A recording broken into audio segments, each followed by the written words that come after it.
Salam əleykum, sabahınız xeyir olsun. Mən Tovuz rayonunun Bayramlı kənd sakini Aslanov Rafiq Sahiboğlu. Yoldaşım Dost MMC-də işləyirdi. Onu 5 nəfərdilər. 5 nəfərin ikisini sakrişinə saldılar. İçində də bunu. O birisinin müqavilələri yaxşı yox idisə, niyə o birilərinin də müqaviləsi eyni vaxtda giriblər? Nə oldu? Hamısını çıxar. Kimin ki yiyəsi var, saxladılar. Kimin ki yiyəsi yoxdur, çıxartdılar.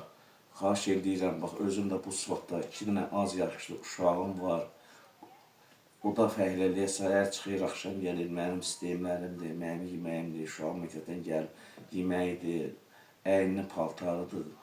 Xahiş edirəm, bu haqda özüm bir tədbir görəsiniz. Bax, özüm də görürsünüz, bax, bu sıfatda ayağım da şişibdir.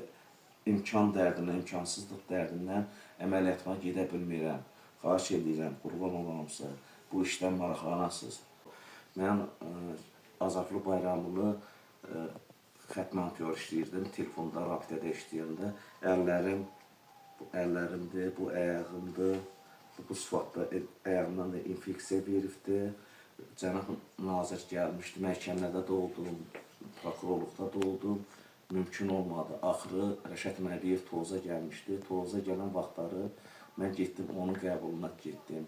Orada göstəriş verdi müavinə ki, bunu dedi, kompensasiya verilməlidir. Uşaqları 11 sinif qutarana buna maddi yardım ödənilməlidir. Bakıdan nümayəndə gəldi ki, hər bir sənə şərait göstəriləcəkdir, qayğı göstəriləcəkdir. Bunu da elə bir il ayda 300 manat verdilər.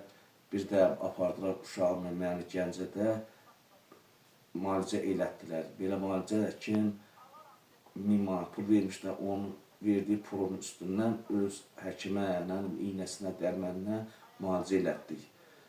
Canım sağ deyilsin, orada da mən də cənab nazirin müavininə zəng elədim ki, belə bir il tamam olandan sonra ki, cənab müavin kompensasiya ilə verəndən sonra nə oldu? Dedi ki, nazirin pulumu var, nazirin imkanı yoxdur. Mən də bu sıfatlarında dedim ki, cənab nazir göstəriş verdi ki, bu bir il yox, uşağın 18 yaşı tamam olana da sana bu kompensasiya da ödənilməlidir. Maddi yardım dəstəyi olmuş yox, kompensasiya da verməli. Demişdi ki, nə qədər xarcın çıxıb? Dedim, haradasa 12.000 manat xarcın çıxıbdır, indiyənə qədər. İynələrimdir, dərmənlərimdir. O da dedi ki, 7.000 sana kompensasiya veriləcək. Bir də uşaqların 18 yaşı tamam olana da sana yardım veriləcək. Bir il verdilər, nə o 7.000 verdilər, nə bax beləcə kompensasiya dayandı. Mən xanım, bax budurma, ayağım bax beləcə qaralma verir və bax ondan sonra indi pul dərdinəcə qalmışam, imkansız dərdinə bax beləcə olur, qarala gedir. Şunurdan infeksiya qanıma keçir də, bax qaralmadır, ondan sonra bu tərəfimdir. Bir bu tərəfdir, bir bu tərəfdə ölürüm. Gecəm yox, gündüzüm yox, özüm də birinci qrup ərləm. Bax, bu halda da yoldaşım da işdən də çıxartıblar. Qurban olaram sağ. Gideyeva Lamiyə Xavər qızı, Tovuz rayonu Bayramlı kəndi. Xahiş edirəm, bizə də dəstək olun.